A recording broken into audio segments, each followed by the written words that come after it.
epilepsia?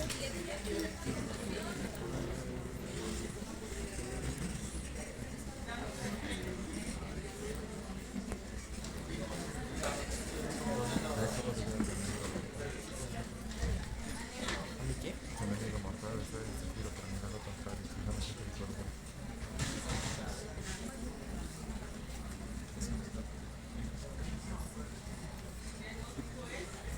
¿Qué es eso?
caso de que sospechemos de una infección sospecha de hemorragia y no recuperación de conciencia, lo que se recomienda es una punción lumbar para obtener muestras para la punción RAM, PCR y posterior un cultivo de líquidos cefalorraquídeo. En los casos de estudio donde en la imagen nos encontramos en dos panoramas, uno cuando el estado epiléptico está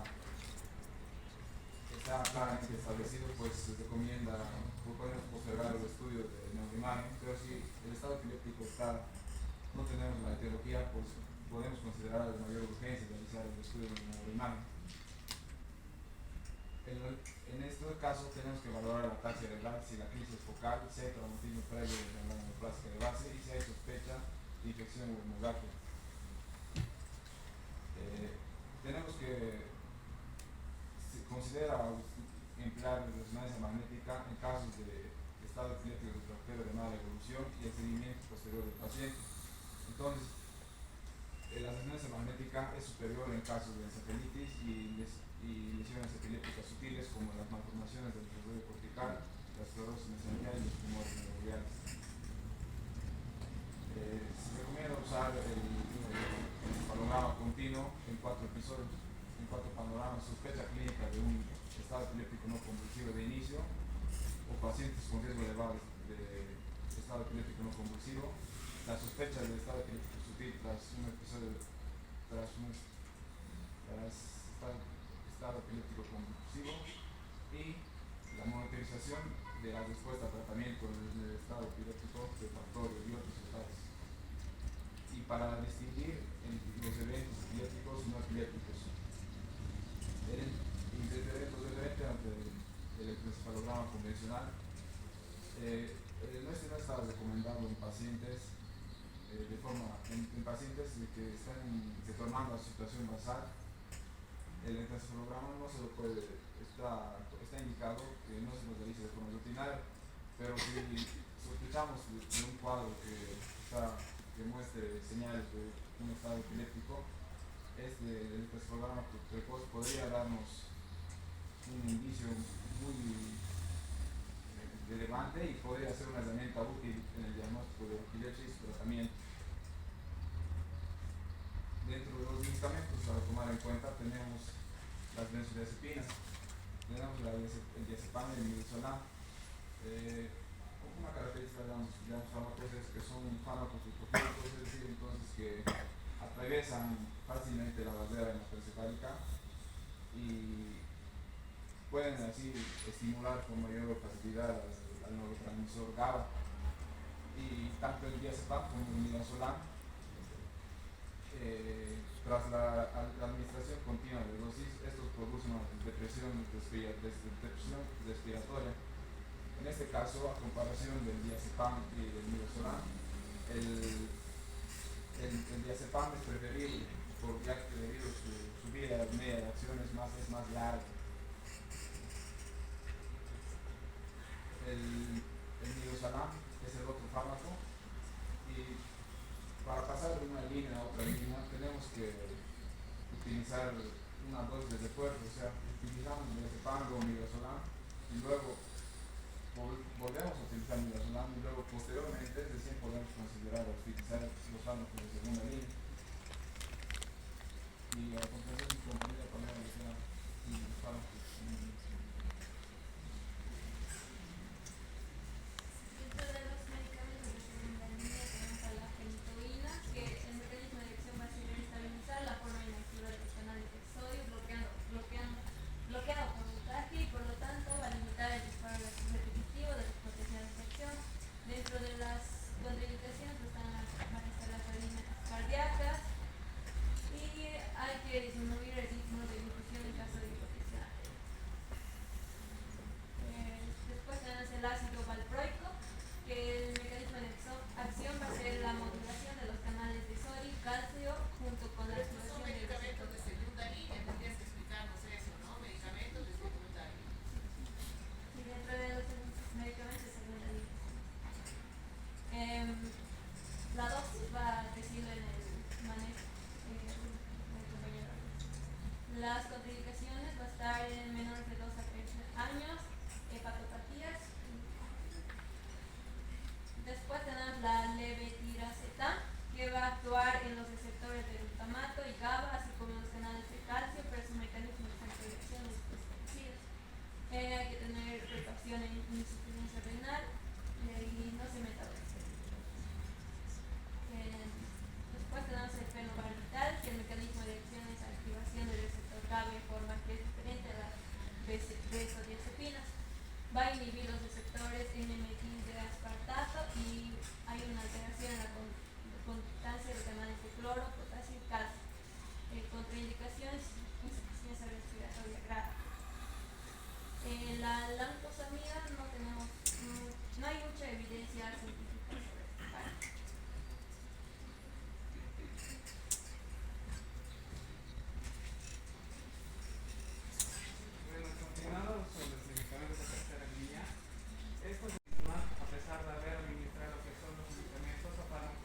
es controlar lo que son las convulsiones, evitar complicaciones sistémicas y la neuroprotección. El tratamiento más común es la inducción del coma, aunque se evidenció que no tenemos tanta información sobre la guía práctico-clínica. Tenemos también lo que son las terapias coadyuvantes, que son la inmunomodulación, la dieta cetogénica, la hipotermia, la terapia electroconvulsiva, la estimulación vagal. Y respecto a lo que es la inducción del coma, vamos a tener que ingresar al paciente en lo que son a la unidad de cuidados intensivos pediátricas. Y vamos a tener lo que es controlar, monitorizar lo que es la carga respiratorio y también hacer control encefalográfico. Y entre los fármacos que vamos a usar para lo que es inducir el coma tenemos el midazolam, el tiopental y el propofol. El más usado es el midazolam. Aquí tenemos un algoritmo sobre lo que es la atención en urgencias de desastres epilépticos. Lo que se tiene que hacer a los 0 minutos es el ABCD. Tenemos que hacer oxigenoterapia, monitorizar la glucemia, intentar hacer un acceso venoso y si la temperatura es mayor a 38 grados será antitérmicos, si la glucemia es baja a 60 miligramos por decilitro se va a corregir. Y bueno, continuando los 5 minutos, lo que es en el estatus epiláptico precoz, se van a administrar lo que son los fármacos de primera línea, que son las benzodiazepinas. En caso de que no tengamos una vía venosa, se va a administrar lo que es el midazolam intramuscular de 0,15 miligramos por kilogramo hasta una dosis máxima de 10 miligramos. También lo tenemos en midazolam bucal intranasal de 0,3 miligramos por kilogramo hasta un máximo de 10 miligramos. Acá tenemos también lo que es el diazepam rectal, que se da de 0,5 miligramos por kilogramo. Bueno, si tenemos una vía venosa, se va a administrar lo que es el diazepam intravenoso de 0,3 miligramos por kilogramo hasta una dosis máxima de 10 miligramos en mayores de 5 años. En cambio, si es menor a 5 años, se va a llegar hasta los 5 miligramos. Tenemos el midazolam intravenoso, que se va a dar de 0,15 miligramos por kilogramo y una dosis máxima de 10 miligramos. Se va a hacer lo que son los controles vitales. Y a los 10 minutos se va a dar una segunda dosis de benzodiazepinas. Respecto a los 15 minutos tenemos lo que es un estatus epiléptico estable. Si no se ha logrado tener lo que es una vía intravenosa, se tiene que lograr a estos minutos obtener lo que es una vía intravenosa. El primer fármaco de la segunda línea de los fármacos es el de diazepam, que se administra intravenosamente de 30 a 60 miligramos por kilogramo en 5 minutos con una dosis máxima de 1500 miligramos y si cede se va a otorgar de 25 kilogramos cada 12 horas intravenoso. Tenemos el valproato sódico, se da intravenoso de 20 miligramos por kilogramo en 2 a 5 minutos y si va a ceder se va a dar una dosis de 1 a 2 miligramos por kilogramo hora intravenosa. Tenemos la fenitoína, que se va a dar en 20 miligramos por kilogramo en 20 minutos y si va a ceder se va a dar de 7 miligramos por kilogramo día en 2 o 3 dosis intravenosas. También hablamos de un fármaco, que es la piridosina, que se va a dar en menores de 3 años con una dosis única intravenosa de 100 miligramos. Bueno, si aún siguen las crisis, a los 30 minutos tenemos lo que es el estatus epiléptico refractorio. Como les había dicho, se tiene que ingresar en unidad de cuidados intensivos pediátricas y se tiene que hacer lo que es la monitorización cardiorrespiratoria, hacer el electroencefalograma y los fármacos para inducir en este estado refractorio se van a hacer lo que les había dicho, el midazolam, que es de 0,2 miligramos kilogramos por bolo, o sea, es una dosis alta del medicamento en un periodo corto. Y se va a mantener estas dosis con 0,1 a 0,4 miligramos por kilogramo por hora. El propofol lo mismo, es de 3 a 5 miligramos por kilogramo en una dosis única en un periodo corto y se va a mantener con dosis de 5 a 10 miligramos por kilogramo por hora.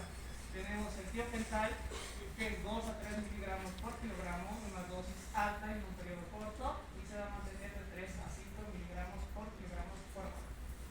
Y esto se debería lo que